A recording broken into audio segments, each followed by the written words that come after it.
kanalındaki qadirli dostlar, Tarım Namasının yeni son programı arqılıq sizlər bilan yüz görüşkənligimdən tolum xoşalman. Mən proqram riyasətçisi Gülzadə.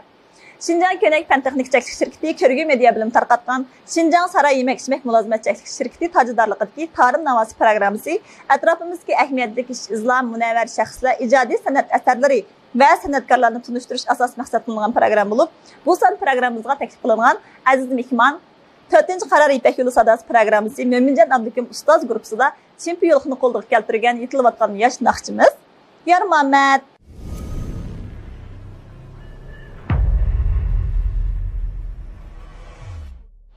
Undaq bo'lsa ekranımız orqali Yor Muhammadning sho'x, jo'shqin, ommabop naqshlaridan birlikda o'zir olaylik.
Kızılgülge aşık Neçe yaşqa kirdiniz deb qizlar so'raydi. Neçe yaşqa kirdiniz deb qizlar so'raydi. Minishig'a qarab baqsam, turishig'a qarab baqsam, bek sho'q o'xshaydi. Ey, bek sho'q o'xshaydi.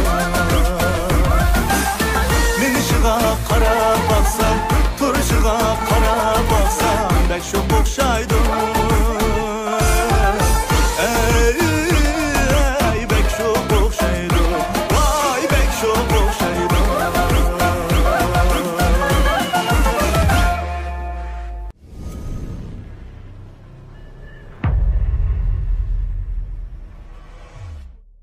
Şinjan Könek Fen Texnik Çeklik Şirketi, Körgü Media Bilimi tarqatqan Şinjan Saray Yemek-içmek Mulazimet Çeklik Şirketi tajdorligidagi Tarım Navası programımızın bu sanda tunulgan yaş naqshchimiz Yarmametni alayda teklif qildik. Yarmamet, sahnamizga xush kelibsiz.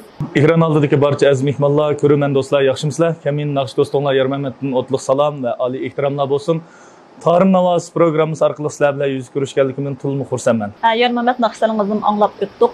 Endi shu programmamiz orqali siz mush kasbda maxsus o'qidingiz, naqsh o'rinlash kasbida. Naqsh o'rinlash kasbida o'qib baxmagan, lekin mush kasbga alayda qiziqishi bor nurg'un do'stlar bor, navaskor do'stlar bor, ovozimi yaxshi, lekin kasbiy jihatda tarbiyalanmaganligi uchun nurg'un tarafda o'z yetarliliklar saqlanib kelyotdi.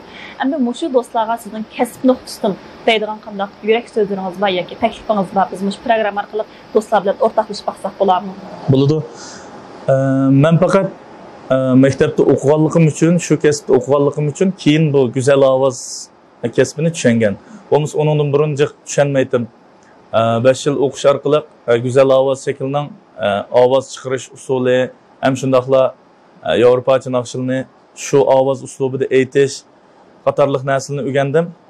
Lekin men uningdan burunmi boshqalarga o'xshash shu jamiyatdagi naqshlarni ko'pincha yoqtirib anglaydim. Ilammi shundaq yaxshi ko'rib anglayman. Mening ham deydiganim mush kasbni tutib menayotgan va yoki mush go'zal ovoz tarbiyalangan va yoki qiziqadigan do'stlarimiz meningcha bu kasbni tashlab qo'ymaslikni umid qilaman. Chunki bu kasbda tarbiyalanganlarmi diyorimizda bek oz. Ham bu kasb diyorimizda bek olqishliq kasb bo'lib ketmasmi? Lekin meningcha har qanday bir mush kasbiy nuqtadagi naqshchilarning hammasini bir azroq o'rganib qo'yishga arziydi deb o'ylayman. Kasbiy bilimlar haqiqatan bizning o'rganishimiz zarur bo'lgan bilimlar.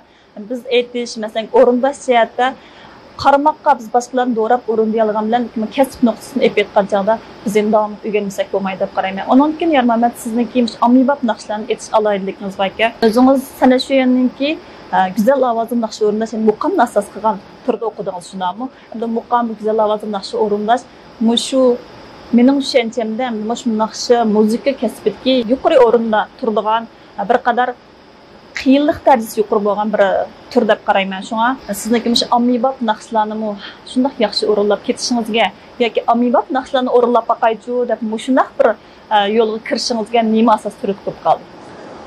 Bu jihatda men maktab kirishdim burunmi, men ommabop naqshlarni yoqtirib, xalq naqshlarini yoqtirib anglaydim.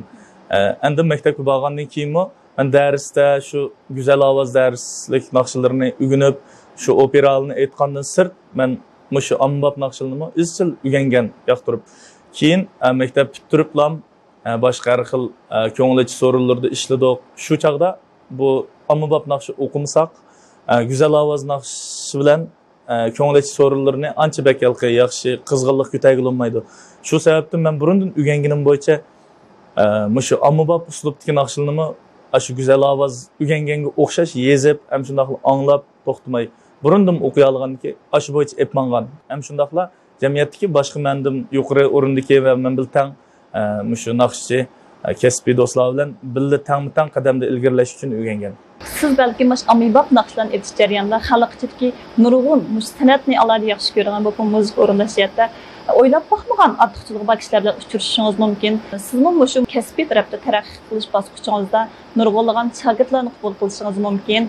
Shuning o'xshash ommabop naqshlarni o'rinlashga turib bo'lgan sababingizni bildim. Rahmat sizga. Ko'rayotganinglar Şinjan Könek Fen Texnik Çeklik Şirketi Körgü Media Ajansı tarqatgan Şinjan Saray Yemek-içmek Mulazimet Çeklik Şirketi tajdorligidagi Tarım Navası programmasi. Undaq bo'lsa, vaqt munosabati bilan bugungi programmamizni oxirlashga olib turibdi. Rahmat Yarmamet, siz alayda vaqtingizni chiqarib programmamizga qatnashib berdingiz. Meningcha şu ekran aldaki dostlarımı sizdek bir kesip ilgisinden süyin deyip sizge güzel tileklerimiz yer bolsun. Rahmet. Rahmet.